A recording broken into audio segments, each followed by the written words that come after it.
Oh, yes, indeed. Seun Adeoye joins us next. He is the Director, Media and Research, Civil Society Coalition for Emancipation of Osun State. Thank you for coming on this morning. Thank you very much. Well, your group has also been keeping a close watch on what's going on between the governor and the House of Assembly and the petitioner. Yes, sir, we've been doing that, and we need to appreciate Channels too for doing it. And as the former chairman of NUJ in Osun State, I also want to challenge our colleagues, the media, to beam their searchlight in Osun. Just because... have they not been doing that? Yeah, they have been doing it, but it is not enough. You know, we don't need to listen to what we are saying outside here. Let them come and see for themselves, conduct independent investigation into what is going on in the state. What do you think is going on? So that at least they will be able to have a clear view of what we've been saying. Okay, so from what you've seen of all of this, okay, what do you make of it? Yeah, what happened is that, let me start from the issue of petition of Justice Oloyede. Actually, nothing comes from, it is not that the woman just wake up one day and say, okay, I want to write a petition. It is because something was on ground, because something was happening in that state. And you know, people kept on talking about the issue of salaries, unpaid, and things like that. What is in Osun State is more than the issue of salary. It's more than that. It's about the future of the state in its entirety. And if care is not taken, I'm not sure that state can recover in the next 20 years. Because, for instance, I also watched one of your reports that for close to a year now, the hospitals are not working. The hospital closed, the court closed, the schools, you know, first term, second term, third term, but the students were not there. They were not SSC. How did they do that? They were not in school. The school were closed. And you know, that's our concern, because those students who wrote exam, who wrote WAEC and NECO, will also go and compete with their colleagues outside. So how did they make it? How are they going to get out of this? So this is the situation. Not only that, go to our hospitals, closed. You know, the issue of debt is also there. Just yesterday during the summit that was organized by the state government, though others were not allowed to hold theirs, they always roll out tanks against civil societies and other organizations that want to do things like that. They organized it yesterday, and the accountant general came forward and said the state was owing 128 billion naira.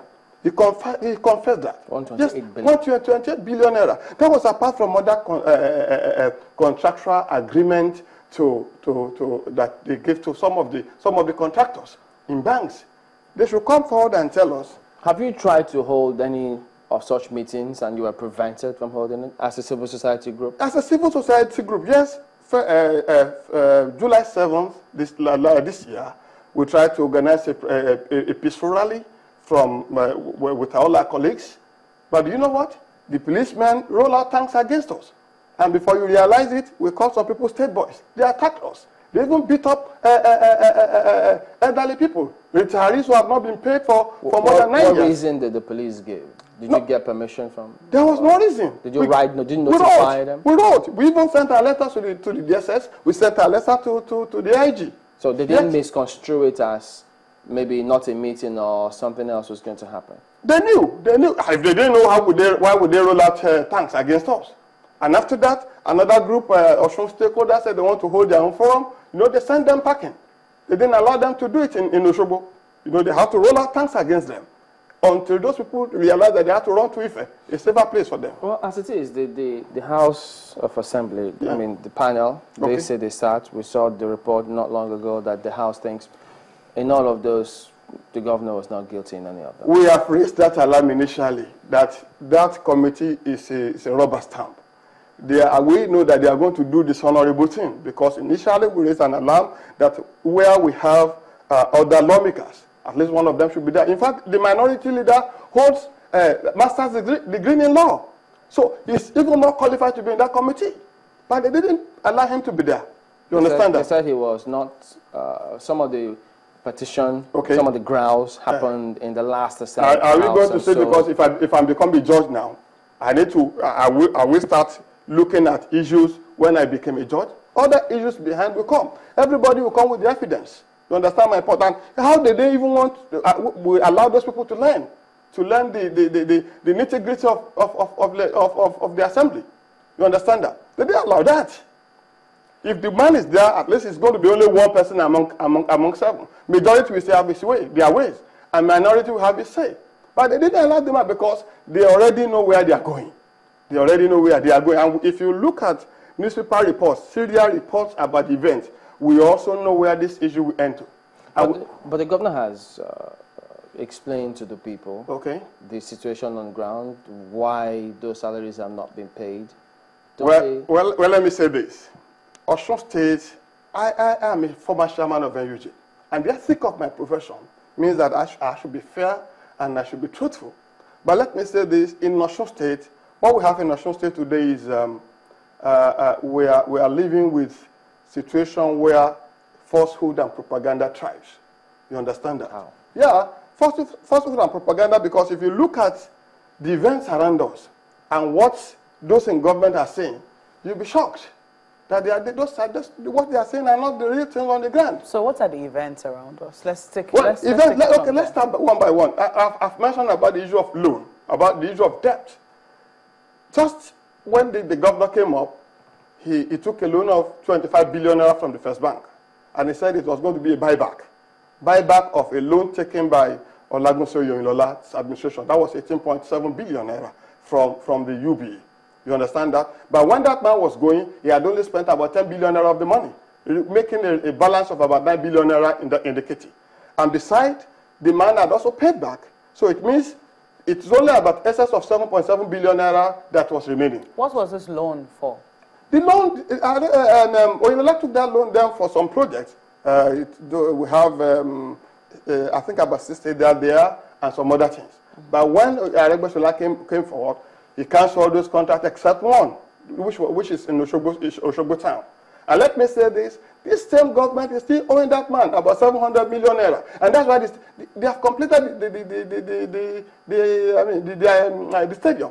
But let me say this, the government cannot go there to commission because a debt of 700 million naira is there, 700 million naira. So what we are seeing in essence is that the debt provider and, a former head of service in that state, addressed Salam before, a former head of service who served Aregbesola's government in 2012. He served Aregbesola for 2 years. What did he say? He said the debt profile was great. In fact, then he mentioned that it was about 350 billion naira. While he was head of service? Well, no. He said it was reeling out, trying to monitor the way the government was taking loan. 350 billion? 350 billion. Where you understand that? From where? Well, unfortunately, I will say this, from various banks. You are a journalist. Have you been able to verify one of it is the bond, 60 billion naira bond that they take. And if you look at that bond and what they said they want to use the money for, they have taken the money since 2013. One of it, they call it Dagbolu International Market, where they will spend about 6.5 billion naira. If you go to Dagbolu International Market now, it's a jungle. They said they want to also do international airport. If you go to international airport now, they said they want to do, they call it at Moshood Dabiola International Airport. If you go to that place, it is a jungle, all things like that. I also know that he took 17.8 billion naira from Infrastructure Bank in Abuja.